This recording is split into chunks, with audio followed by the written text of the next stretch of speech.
welcome to the channel. So it's the England team who has won the first game, who has won the third game against India, and their first game of the series that they have won. So let's start analyzing the run chase first of all, because it wasn't a great day at the office for the Indian batters. It has all started with Sanju Samson, who got out once again, playing a similar kind of a pull shot. Uh, Sanju Samson uh, was up against Chopra Archer once again, and he got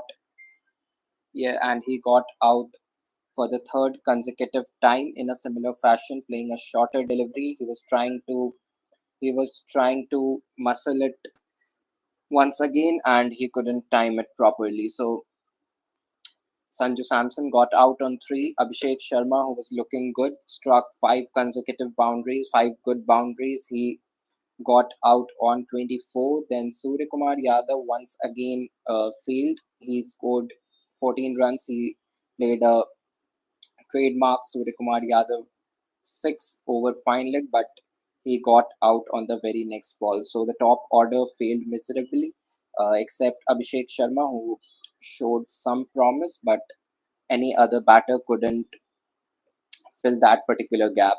Tilak Verma was undone by an absolute jaffa from Adil Rashid. He got out on 18. He was the one who won the game for India in the last T20I. He got out on 18.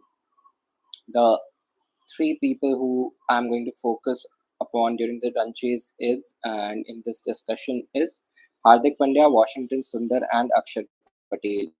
Their strike rates stood at 114.29, 40, and 93.75 respectively, which is not at all ideal in modern day cricket. And Hardik Pandya, who kept struggling, couldn't get going during his entire innings. He scored 40 of 35 deliveries he faced.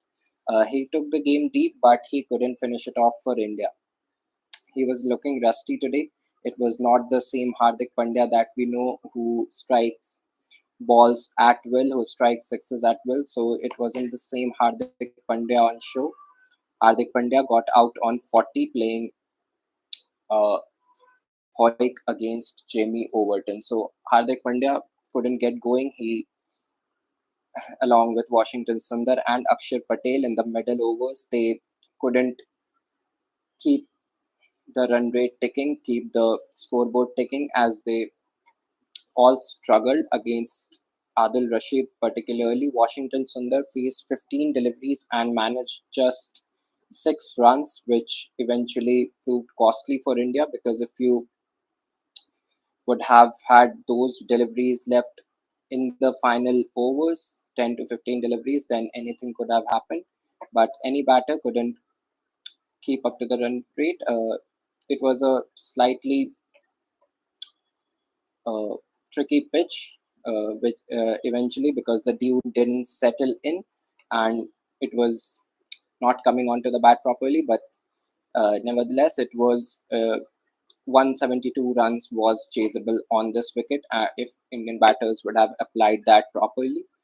As far as the England bowlers are concerned, they bowled pretty well. They used slow ones very well. They saw that the wicket is double paced, and during the second innings, they kept on bowling off cutters and slower bouncers, which didn't prove beneficial for the Indian team, Indian batters, because they like the ball coming onto the bat properly. Hardik Pandya too suffered due to that. He scored 40 runs in 35 deliveries that he faced, and uh, although he took the game deep, but he couldn't finish it off for India. So for England, it was a complete bowling effort. Jamie Overton, he took a 3 wicket haul, giving away just 24 runs at an economy rate of 6. Uh, Adil Rashid, I think, was the pick of the bowlers, although he took just 1 wicket off Tilak Verma, but he bowled exceptionally well in the 4 overs.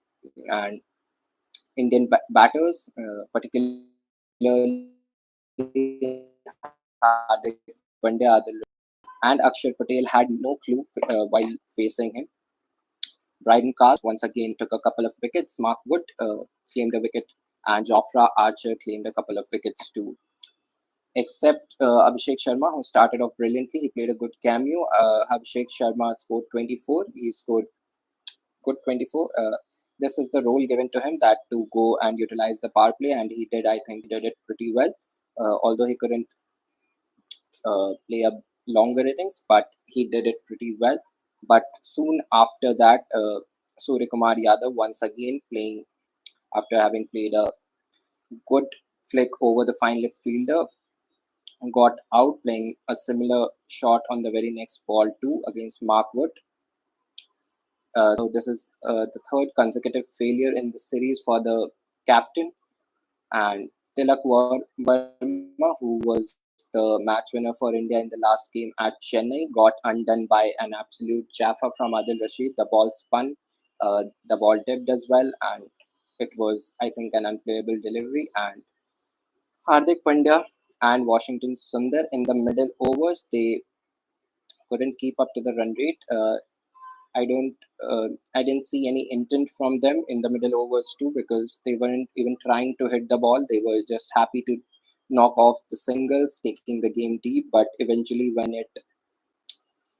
the run rate rose to required run rate rose to over 14, then Washington Sundar, Hardik Pandya, Akshar Patel, they all perished in order to uh, accelerate the scoring rate. So the middle overs was the point where they struggled the most, and that eventually costed India the game. So in this particular series, now England uh, has bounced back, and they now trail by 1-2 going into two Maharashtrian venues, Pune and Mumbai, the final two T20Is to be played on 31st and 2nd of February. So Pune and Mumbai, once again, Pune, a slightly tricky pitch to bat on, not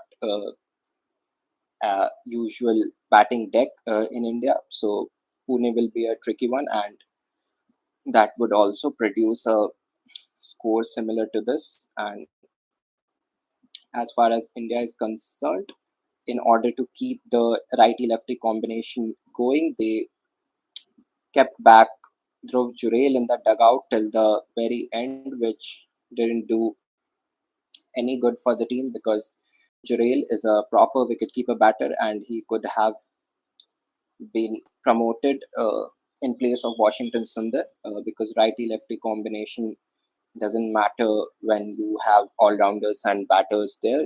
Of course, it's the batter who should be playing alongside Hardik Pandya. So Dhruv Jurel batting so lower down the order, even in the place of Akshar Patel, he didn't come, he wasn't sent.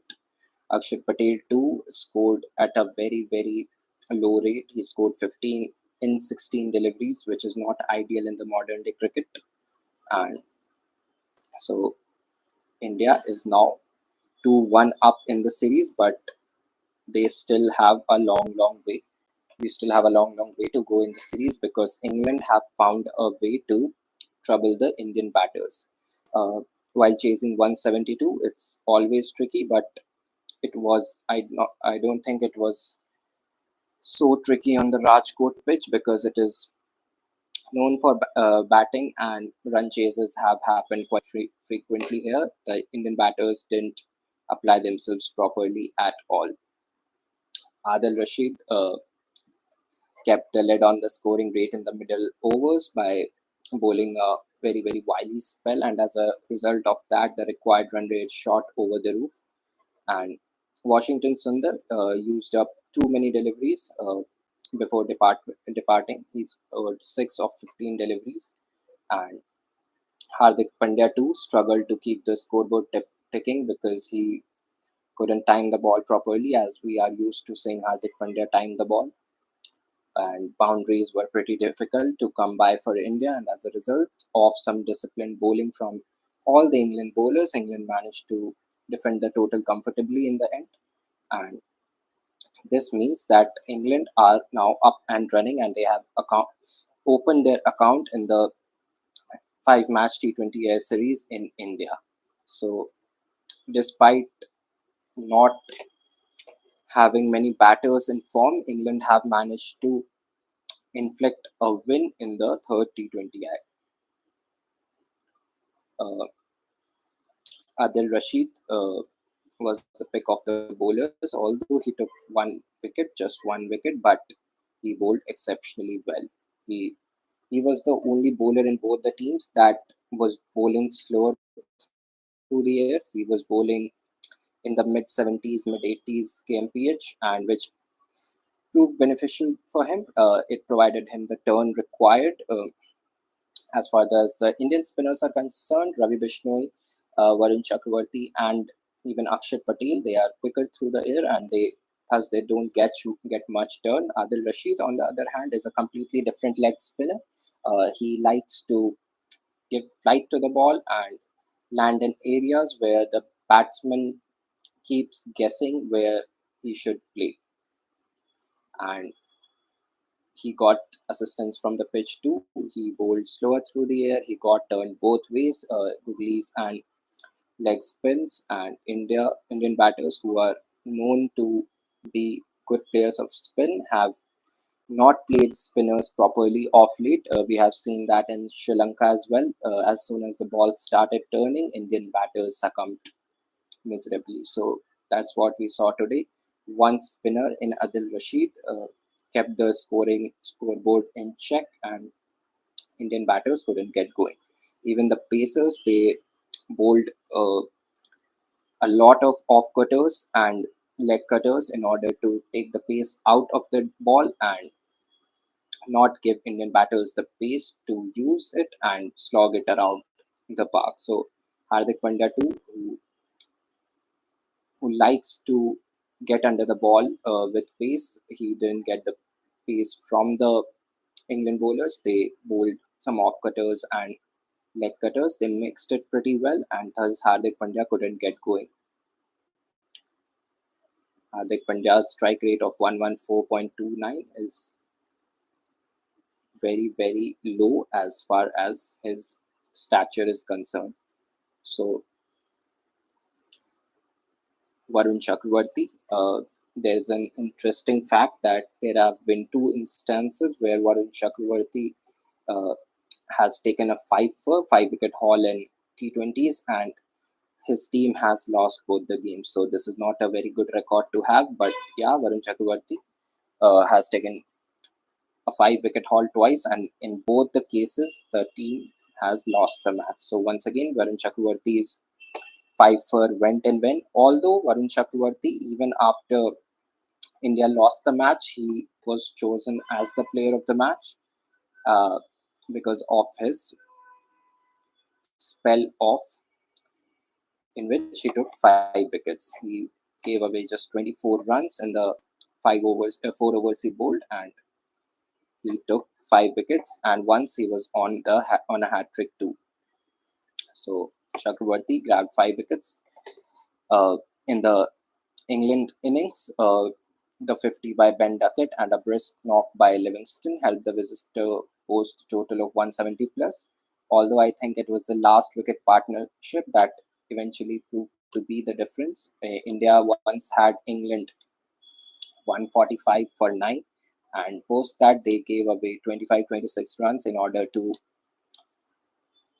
let England score 171 for 9 at the end of 20 overs. And if you see the winning margin of England, it's 26 runs. So the last wicket pair too of Adil Rashid and Mark Wood too helped the cause. So England are up and running in this series,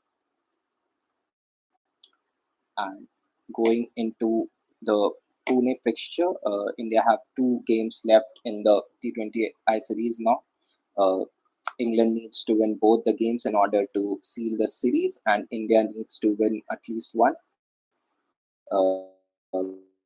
But England are now up and running, and they have found a way to cut the Indian batters short. And it would be interesting It would be an interesting match on 31st of January when India faces England at home. Post that on Sunday, India will face England on 2nd of February in the 50-20. So if England manages to win the next game, it would be a decider at the Wankhede Stadium in the 50-20I on 2nd of February. So the series is nicely poised now. If India would have won today's game, it would have been 3-0 and India would have sealed the series, but it wasn't the case. England have won the match pretty easily. For India, it was the middle overs which eventually led to them losing the third T20I in the middle overs. Washington Sundar, Akshar Patel, and Hardik Pandya, they couldn't keep up to the required run rate. They were batting pretty slow and eventually taking it deeper, the match deeper, but they couldn't finish it off in the end. Hardik Pandya too struggled until he got out against Jamie Overton in the long off region, and as you saw in your TV screens, that he wasn't happy post his wicket because he was struggling tonight. And Indian team is looking at a number three or number four batter who can anchor the innings, as we saw in the at Chennai. Post Rohit Sharma and Virat Kohli's retirement from T20 cricket, India is in search of an anchor kind of a player in the middle overs who have all the gears to play. And I think Suryakumar Yadav has failed to do that for India in this series particularly, because he has come at number three and has gone all guns blazing. I think he can take some time to settle in, and he has all the shots in his book to eventually keep up to the run rate, especially during the run chases. As uh, if you win the game in 19.3 overs, 19.5 overs, and if you win in 15 or 16 overs, it doesn't matter unless and until it's a win. जीतना ज़रूरी नहीं है, यह जीतना ज़रूरी है, ये देखना नहीं कि आपने कितने ओवर में उस मुकाबले को जीता। तो 19.3 ओवर्स में भी भारत उस मुकाबले को जीत सकता था, लेकिन भारत 15-16 ओवर में चेज करने के चक्कर में आज ये मुकाबला 26 रनों से हार गया है। तो एक बार फिर Abhishek Sharma was the gave a good start to India. As far as Sanju Samson is concerned, he has gotten out three playing a pull shot against Jofra Archer and Mark Wood. So this is the most experienced bowling attack that he's facing after a while now, and he has failed in this series so far. And he has to find a way, because there are players like Yashasvi Jaiswal, Shubman Gill, Ruturaj Gaikwad, and many more waiting in the wings to replace him. And despite the couple of hundreds he hit at South Africa, this is now his turn to perform at the highest level against a quality bowling lineup. Suryakumar Yadav, Sanju Samson, two batters whose form is a bit of a concern for India, and they would hope to turn it around in the next two T20Is that are coming. So, all in all, it was a good effort from the Indian team. They were thrashed at the Eden Gardens. They came close to a victory at Chennai, and they have won today's game. So, match by match, their performance is improving, and the only area that they would want to particularly work on is the opening partnerships. Phil Salt has gotten out pretty early in all the trainings, and if they get that sorted, and if they are off to a good start in the power play with the bat, then it will be a very, very big task for India. It would be an uphill task for India going into the final two T20Is, because now England has the momentum. They lost a close game at Chennai, and now they have won the game. So the momentum is with England, but Indian batters, especially the bowlers, have done a good job in the series so far. Indian batters would hope to play to their potentials in the upcoming games. So two T20Is remaining in the series. one in Pune and one at the Wankhede Stadium. India would like to wrap things up at Pune itself because it would give them a chance to play the youngsters who have been kept on bench. They might get a chance at Wankhede. So in order to get that cushion, India has to beat England at Pune in the fourth T20I. So it's England. It was England's day. Indian batters. You can have a bad day. It's a sport after all, and Indian batters had a bad day at the office today. Uh, Even both the teams had a bad day at the office, but it was India who had a worse day. So, despite Varun Chakravarthy picking up a 5 wicket haul, it's England who has won the encounter. So, we will be coming with the match analysis with the statistics and wagon wheels tomorrow morning. So, stay tuned and do download the Stump Mic app. The link is in the description box. They are our sponsors for the upcoming ongoing series and the upcoming series as well. So do download the app, check it out. The link is in the description box. Do like the video and subscribe to our channel. Thanks for watching.